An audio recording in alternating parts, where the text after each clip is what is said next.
प्रयागराज में लगे महाकुंभ में रोज लाखों करोड़ों लोग स्नान कर रहे हैं, लेकिन महाकुंभ में 2 दिन लगातार आग लगने की खबर आई। 20 जनवरी यानी सोमवार को महाकुंभ के सेक्टर 16 के किन्नर अखाड़े के पास सुबह आग लग गई। इससे अफरा तफरी मच गई। हालांकि कुछ ही मिनटों में आग पर काबू पा लिया गया। तेज हवा के चलते आग तेजी से बढ़ रही थी, लेकिन ज्यादा जगह नहीं फैल पाई। इससे पहले 19 जनवरी को भी महाकुंभ मेला क्षेत्र में भयंकर आग लगी थी। रविवार को करीब शाम 4 बजे करपात्र धाम वाराणसी और गीता प्रेस गोरखपुर के शिविर में आग लग गई थी। देखते ही देखते आग विकराल हो गई थी और बांस फूस के बने लगभग 300 कॉटेज जलकर राख हो गए थे। यही नहीं, 5 बाइकें और 5 लाख रुपए से ज्यादा कैश भी आग की भेंट चढ़ गया था। दुर्घटना के दौरान कॉटेज में रखे 10 से ज्यादा एलपीजी सिलेंडर में धमाके हुए, लेकिन ये आग भी थोड़ी ही देर में कंट्रोल कर ली गई। दोनों ही दिन आग पर कुछ ही मिनटों में काबू पा लिया गया। इस समय मेला क्षेत्र में भयंकर भीड़ है। जगह जगह कपड़ों के पंडाल, बांस बल्ली, लकड़ी के पंडाल हैं। ऐसे में आग का नहीं फैलना एक चमत्कार माना जा रहा है। मीडिया रिपोर्ट्स की माने तो कुछ प्रत्यक्षदर्शियों ने तो यहाँ तक दावा किया है कि दोनों ही दिन आग लगते ही आसपास के एरिया में कुछ साधु संत विशेष मंत्रों का जाप करने लगे। इससे कुछ ही मिनट में आग काबू में आ गई।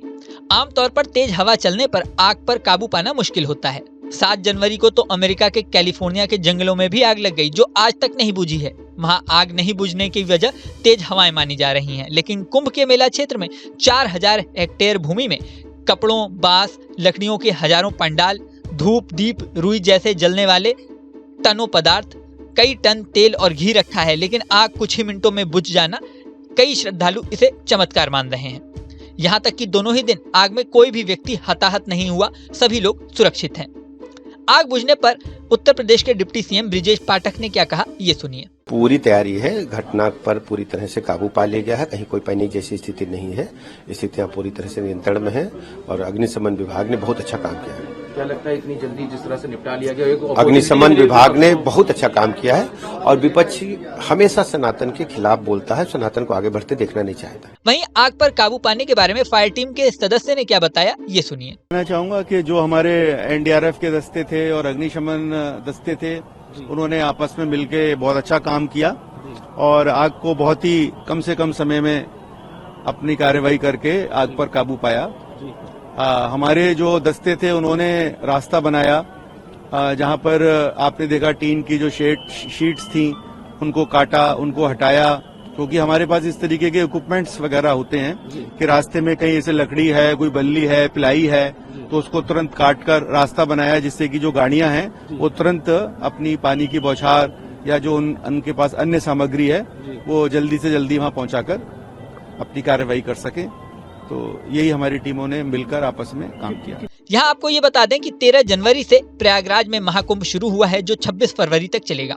उत्तर प्रदेश शासन ने महाकुंभ मेला परिक्षेत्र को राज्य का 76वां जिला भी घोषित कर दिया है। हालांकि ये 76वां जिला टेम्परेरी है।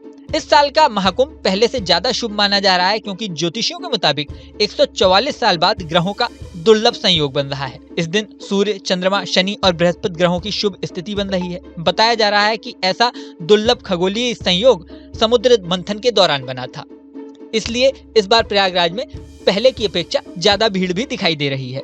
अनुमान लगाया जा रहा है कि प्रयागराज के इस महाकुंभ में 40 से 50 करोड़ तक श्रद्धालु स्नान कर सकते हैं।